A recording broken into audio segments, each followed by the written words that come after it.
Hi, my name's Shaz, and in this video I'm going to talk you through the process of how I fitted a shower cubicle from scratch. Literally, I didn't know how to do it. I've never done it before, but I was on a mission, and the mission was my friend had passed away. I felt lost because I didn't feel like I could do anything, and my emotions were up and down. I was a complete mess.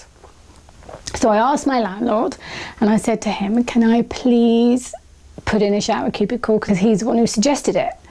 And he said, sure, go for it. And it was very kind of him.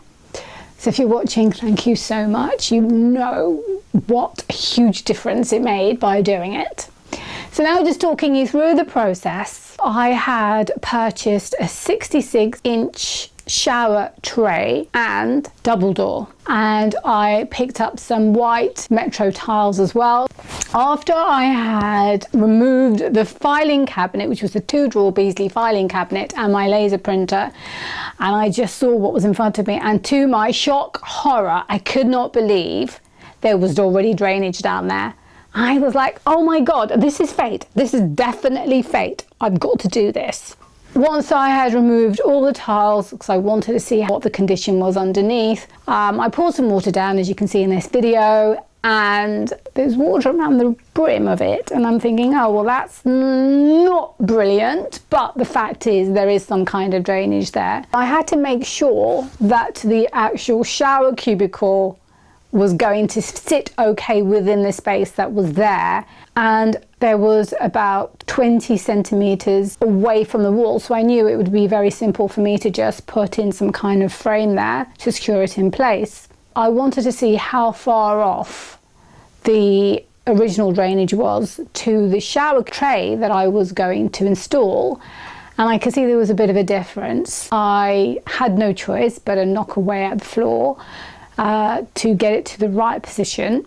There was no window in the little toilet other than these 8 glass blocks. So I got a breeze block, I cut it to the same dimensions of the glass block, and I drilled a hole, which was the hole that I needed in order to be able to put the fan through it. Then I removed the glass block, which was pretty straightforward because it was just chipping away at the cement around the glass block, and there was an awful lot of expanding foam as well, which made it a lot easier to remove. And so here you can see me just cementing it back. So the next issue was I was going to have an electric shower, but I didn't have any electricity or water feeding in the area before. I chased the wall to the position where I was going to put the electric shower. I just measured up the copper pipe and the 6mm cable, and then I soldered the pipe to the water pipe. Now, of course, I turned the valve off to ensure there was no water flowing through it. So then I put in a valve, so in case anything were to happen to the electric shower,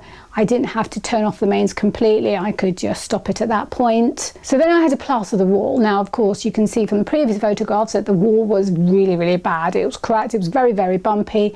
So I just plastered it. I never plastered before, but I just did it in a quick way because I knew I was going to tile over it, so it didn't have to be 100% perfect. Then I'm going back to the issue of the shower tray. I had to get a flexible hose to attach it to the waste pipe. And now for the tiling, here you can see I'm actually tiling this myself. I'm using the Metro tiles, and this is how it looks in the various photographs. I was really quite pleased with my handiwork here, so I'm really quite impressed with the way it turned out. And now for the floor, I used shims to just lift it up because I wanted it to be at a slight tilt so the water naturally gravitated towards the waste pipe. I'm using breeze blocks to level out the floor to the same height as the shower tray. In order for me to put the door in, I made myself a frame, and I just decided I want to create some kind of shelving system, and you can see the shelves are facing outside of the shower cubicle. And now I'm grouting the shower cubicle, and you can now see how it looks. I'm really, really impressed. I know Spence would have been impressed as well. Once I had done that and my landlord came to inspect, he said that, don't do any more, Shaz. I'm going to get a qualified electrician in to fit the shower cubicle, because you have done a fantastic job. And actually, having completed the shower cubicle, I was satisfied. I know that I can do it. I tried my best, and I'm of the view that as long as you try your best is good enough. Please do subscribe and give me the thumbs up if you enjoyed the video, and until my next video, goodbye for now.